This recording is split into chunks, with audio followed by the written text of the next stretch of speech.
So today I'm going to show you how I fix little cracks in a Brooks saddle. So all you need is a Brooks saddle with a crack, of course. This is the major crack, not fixable. I'll show you the little crack, fixable. The little crack is right here. You can see it's starting to come apart. I'm not talking about this surface crack here. I'm talking about this crack right here. When it goes up to the bolt, right there, the rivet, it'll just start to fall apart.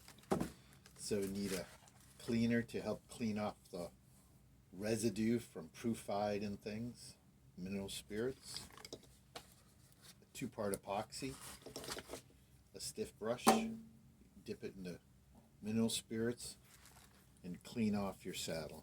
Dig it in, let it sit for a couple of days till you can't smell any more mineral spirits there. So that's preparing the surface, getting rid of the wax. I use a little wax paper and I stick it between the metal and the edge.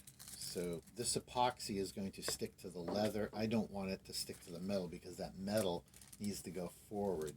The reason it goes forward, you have to adjust these things so that you get less bend right here. And if it starts to sag, then this really puts a lot of stress on it. So I'm going to stuff this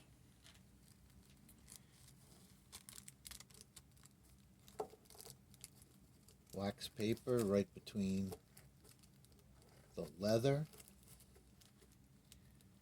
and the metal. Okay, that worked. There it is. So now I can start applying. The 2-part epoxy is easy to apply. Give a little squish, give a little mix. Now, I have this right here, so I'll just use this for now. I like to mix it really good.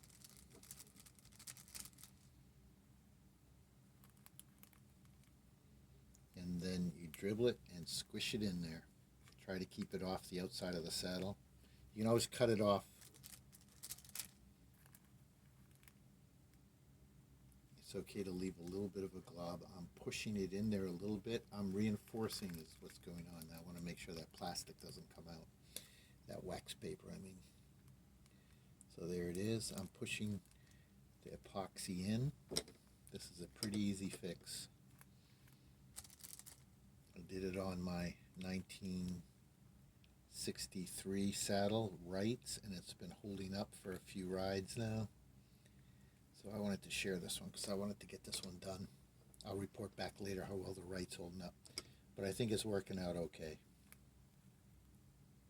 So that's about it. And I let it sit like that. And I'll come in and I'll cut off the excess. The idea is to get the epoxy behind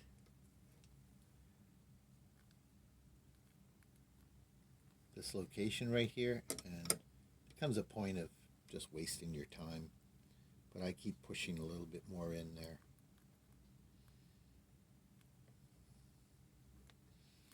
I'm going to put a little in right here. It's easy to dribble it along the face of it.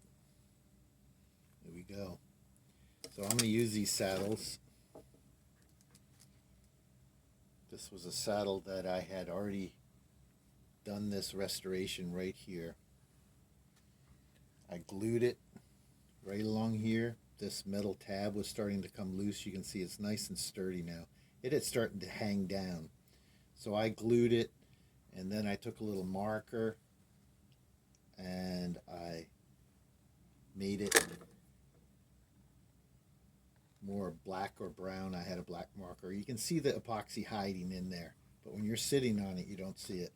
So step 1, clean it, because you don't want any of that proofide messing up your epoxy.